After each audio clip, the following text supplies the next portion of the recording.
So not too long ago in my regular book talk playlist, I talked about J.R.R. Tolkien's The Hobbit as just a phenomenal book, and it's in the regular book talk playlist because it shows up in a lot of reading lists for like middle grade. And although I think that there are some great strong readers that are younger readers that can really enjoy it, you're probably familiar with it. But I want to talk about one of J.R.R. Tolkien's best friends. Even though at one point they had a falling out, they did reconcile, and certainly this author had a huge impact or Tolkien had a huge impact on this author. This author had a huge impact on him. So who I'm talking about is C.S. Lewis. And the book I'm talking about is not just one book, it's really a series of books called the Chronicles of Narnia. Now, first of all, I want to take a minute and just revel in the beauty of this edition. This is one of those Barnes and Noble bargain book, leather bound, books, and it is so beautiful.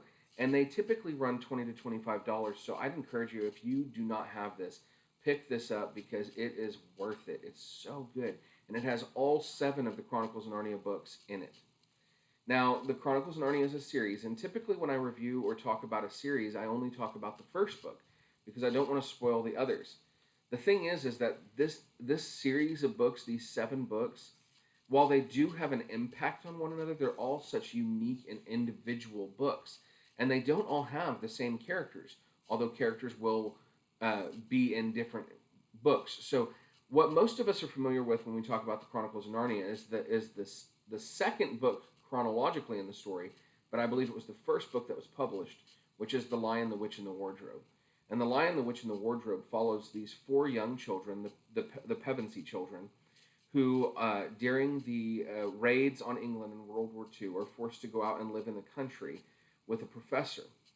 And they discover that he has this wardrobe that is really sort of a magical transport into the world of Narnia, where animals can talk, and where there is a great lion named Aslan who has been missing for quite some time, and there is an evil white witch who is wreaking havoc on the world around her. And they play a significant role in bringing magic back to Narnia. The other books in the series, like The Magician's Nephew, which is a prequel and kind of highlights the creation of Narnia. My absolute favorite book in the series, The Silver Chair. These books are wrestling with the idea of faith, and they are definitely very allegorical. And in fact, the last battle is sort of a Narnian take on the Book of Revelations in some ways. But I highly, highly, highly recommend the Chronicles of Narnia. As far as children's fantasy goes, there are very few that are higher than the Chronicles of Narnia in my mind. It's one of my all-time favorites. C.S. Lewis is a gem. I recommend that you pick this up and read it.